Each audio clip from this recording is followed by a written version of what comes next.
Sorry, I was like really excited before. Hi guys, welcome back to the Queenie Disposition.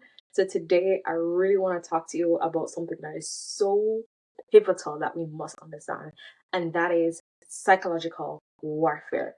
So I was doing some readings on the Stanford Education website, in one of the studies that they did, very, very short. I don't have the links, but I can tell you what I learned from it. So I realized, like at one point in time, actually, before we get into that, books like The Art of War, which I still refuse to read because it just sounds crazy, or 48 Laws of Power, please don't read it.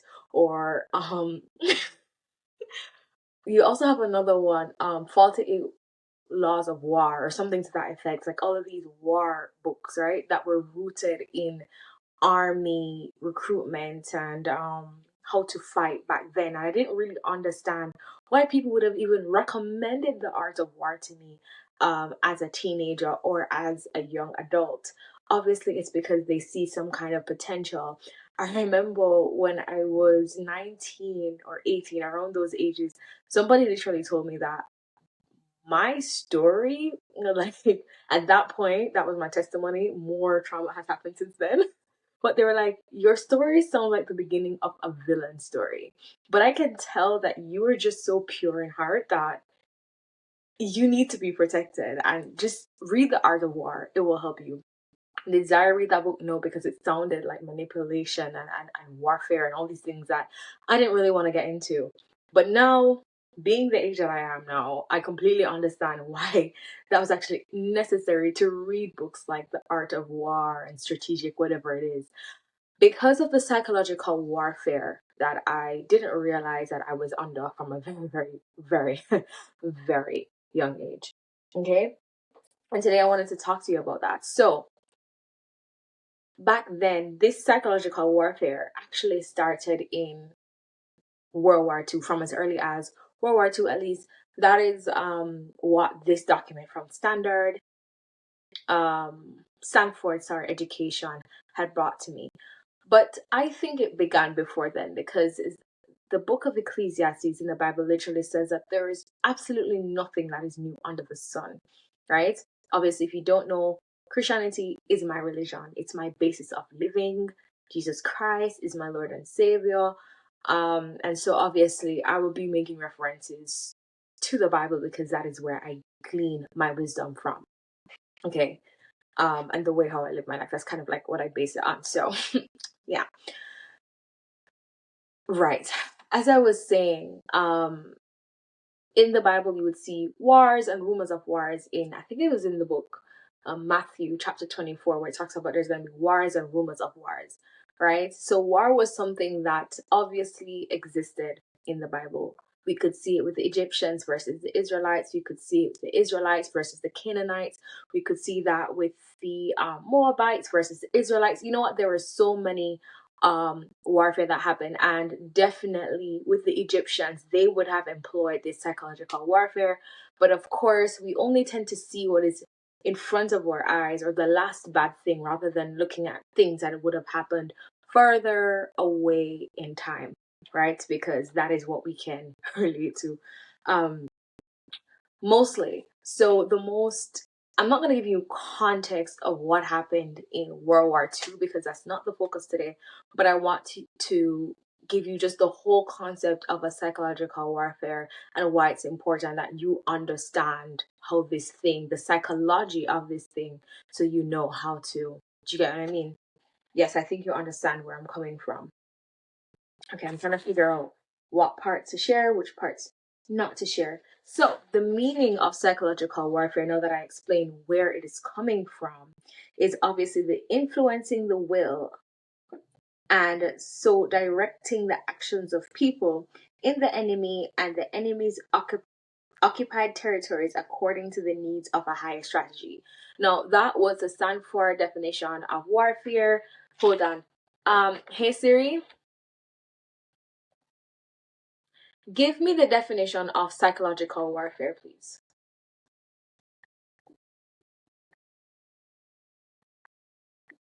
Hold on. I really thought that was going to give us a loud enough explanation. on the psychology of warfare. Okay. Hey Siri, give us a definition of the psychological warfare, please.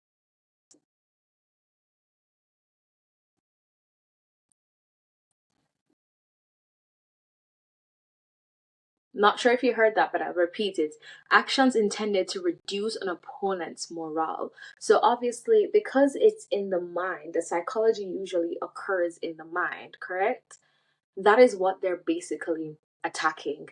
And based on what I read, it is what is usually studied to understand psychological warfare, because I did make notes, guys, is interpersonal dynamics, such as, what motivates these people that they're trying to capture, right? They begin to understand their psychology, or the people that are acting against you, right?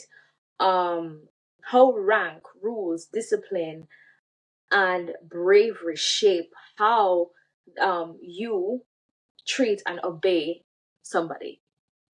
Okay, so if you're the person that is experiencing psychological warfare, they're looking at you as how rank, rules, discipline, ideas about bravery shape you and how you treat and obey someone else, or a person of perceived higher rank to you. So they begin to study you because they want to dominate and control you to do what it is that they want you to do. Pay attention. Okay? So the next thing is how cultural symbols affect individuals and why clear communication matters. Something that I realized, guys, with this world and people is, as I said in the previous video that I did before, there is good and there is evil that is existing in this world. And we as human beings have to choose whether it is that we're going to accept to follow this evil mechanics, or we're going to follow the good mechanics of life. Obviously, I believe that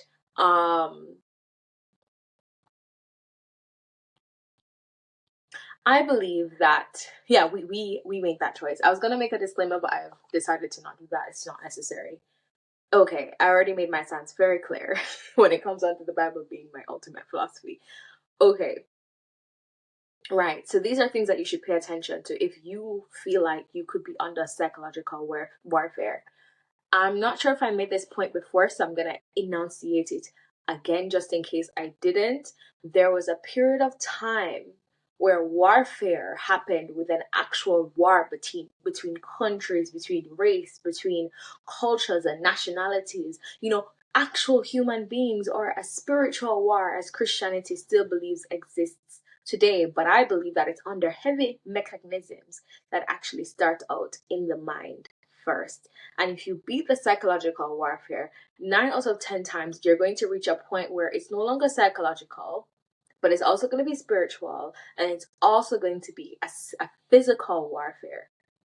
But understand that the scripture says we wrestle not against flesh and blood, but against principalities and rulers of the dark world, right? Which is the enemy.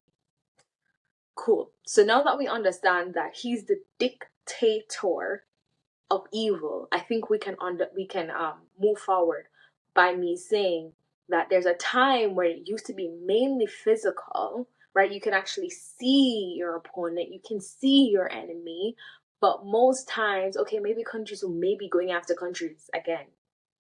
The Bible states it. But a lot of the time, it's a psychological warfare, which is in the mind. It happens in the mind.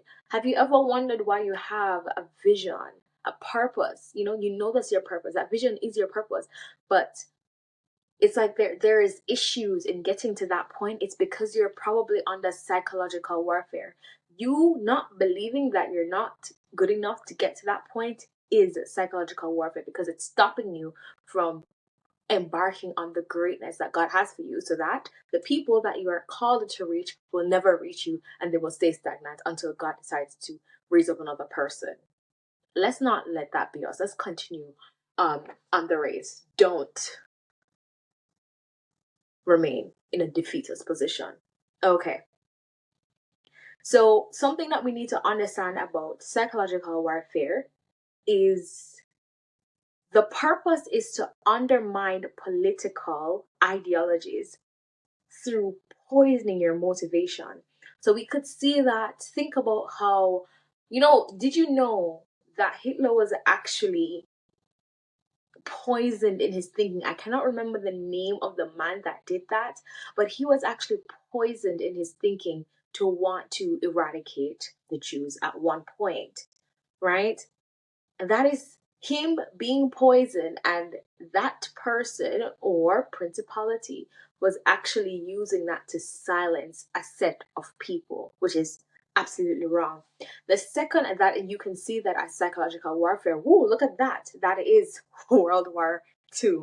Secondly, a psychological warfare's aim is to take advantage of the most personal characteristics of human life in a scientific manner. I'm going to repeat that again. So the second aim of psychological warfare is to take advantage, right, of the most personal characteristics of human life in a scientific manner. So the most personal characteristics of human life, I think that would do with things that we interact with on a daily basis, things that are most important to us on a daily basis, things that shape our mentality, things that shape our mindset. These are things that are going to come under attack, because if you can steal the mind of someone, you can motivate their response. The third thing is psychological warfare aims to use emotions like fear, hate, deceit, pain, humiliation, and loneliness. These things are systematically exploited until the enemy is too demoralized to continue resistance. So people begin to drive fear in you. People begin to stir hate in you. People will begin to deceive you. People will begin to put pain on you. People will also humiliate you, right? And you will feel lonely as a result of all of these things. Or if you're already feeling lonely, people are going to use that to their advantage. Or if any of these things are existing, they will use that to their advantage, right? To control and manipulate you into doing what it is that they want you to do, or to stay stagnant. Okay, guys, I experienced psychological warfare in making this video. And that's how you know this video needs to go out. That's how I take these war tactics. Now, there's something else that I want to pull up. There's something else that I'm gonna want to pull up really quickly before we go. Right, the science behind psychological warfare. So there's 5 things that will hinder an individual's survival. Number 1, pain. If you're experiencing too much pain, it can actually subsidize your thinking mechanisms, meaning that can actually hinder your clear thoughts on how to move forward, or what you should actually do, or to rationalize, to think clearly. These things can actually affect that pain. The next thing is cold. I want to think of it as a physical cold, but also a psychological or physical cold. If your heart is cold, it's going to be very, very difficult for you to operate the way how you're supposed to operate. I'm going to use me as an example. I remember telling the Lord that I felt like my heart was it has become cold. And I know that the enemy has been using, or principalities has been using things to make my heart become callous, become cold, so that the Lord cannot use me for his purpose, right? That is a spiritual language, and I know what I'm saying, but if you're not Christian, you probably won't understand, and I'm not about to explain Christian principles in that kind of way to you, because but it's out there. The third thing is hunger or thirst. If you are hungry, bro, if you're hungry and you're thirsty, and this is spiritual and also physical, you're unable to think clearly because you're listening to somebody and all you can think about is food. Hunger, I don't know if you've ever interacted with people who are in like extreme levels of poverty where they haven't eaten in days.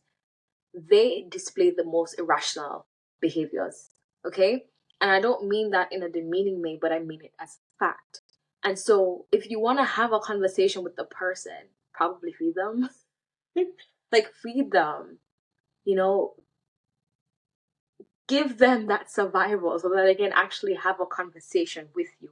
The fourth thing is fatigue. And I know fatigue was something that I struggled with for years. I'm talking from probably 9 years old. And so it was very difficult for me to do anything because I was always tired. If you're always tired, you're not thinking clearly. If you're not thinking clearly, then you're unable to rationalize clearly, which means you begin to behave erratically. It means that you're going to start to do things that you probably wouldn't have done if you had a sound mind. You're going to start to do things, right, that could hinder your chances of success. Why? Because you're not sleeping. And the body uses sleep. Sorry, not sleeping. But the body uses a rested body. Sorry, no, the body uses sleep to actually help rebuild the cells. A rejuvenation happens when you sleep. And fatigue can come from not sleeping properly. Maybe it's resting is the issue. You need to learn how to rest. Rest relieves fatigue. And in a spiritual sense, resting in God, learning more about who He is, you learn these patterns of psychological warfare, realizing what the enemy is doing to you so that you can actually overcome the race. This is very good. And the fifth way how you can be affected with psychological warfare, which is what people usually hit at or the enemy hits at, is boredom or loneliness. If you feel lonely, like nobody's on your side, and I think that's what the enemy uses a lot with many people, especially when you're embarking on success, you begin to feel lonely, you begin to feel confused, and when you feel lonely, you will begin to do things that you would not have done if you were thinking straight. Okay?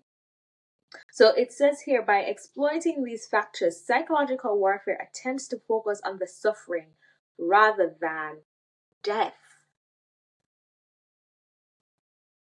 Yes, so you're unable to think outside of the box. So we need all these five things covered in order for you to overcome. You're probably, and if you're really in the depths of despair, you probably won't even hear everything that I'm saying. But my prayer is God will begin to remove the veil from your eyes so that you can see clearly. Okay? And how to know that you're in spiritual warfare or psychological warfare is one, you're overwhelmed with loneliness. You have appetite loss. You're feeling a lot of guilt. You don't feel like you belong anywhere, like a group identification. You're not feeling that. You feel alone, right? You withdraw yourself from anything physical or an emotional investment. You refuse to fight, meaning you don't want to continue the path of most resistance, even though you know it's going to get you to where you're supposed to go, because you're feeling terrible. Like you're struggling with these five things that I mentioned earlier. Like you can't see beyond what is going on in front of you, right? And then another thing that it says is going AWL. What is AWL? We're about to find out. Absent without official leave, but without intent to desert. So basically, you're stuck. You're stagnant, right? And so the answer to this is introspection. I want you to begin to look at your life and analyze what are the things that are holding you back. Do you see any of these five things in your life that is going on right now? Are you experiencing the symptoms of psychological warfare, which is the things that I just spoke about, right? I will you begin to document, to list. I know you're tired, but even if it's one by one, revisit this video as much as you want to. Okay, this is to help us succeed, to overcome the psychological warfare, so we can enter the destiny and purpose that God has us in. Yeah, I want you to begin to analyze and take stock of your resources, of what is in front of you. What is it that you lack? Just begin to like allow God to take over and analyze what steps you need to take next. I was gonna say something else, but it just slipped me, and I knew it was important. yeah, sometimes it's not that you're lazy. I want to stop using that word. I need to stop using that word. We're not lazy. Sometimes we're just experiencing fatigue because of a psychological warfare, and we need to keep these things captive. You know what I mean? Like, recognize what's going on, take some time off, and re-strategize essentially. Alrighty, so thank you for watching this video on psychological warfare. um yeah, I will speak to you later. Kisses.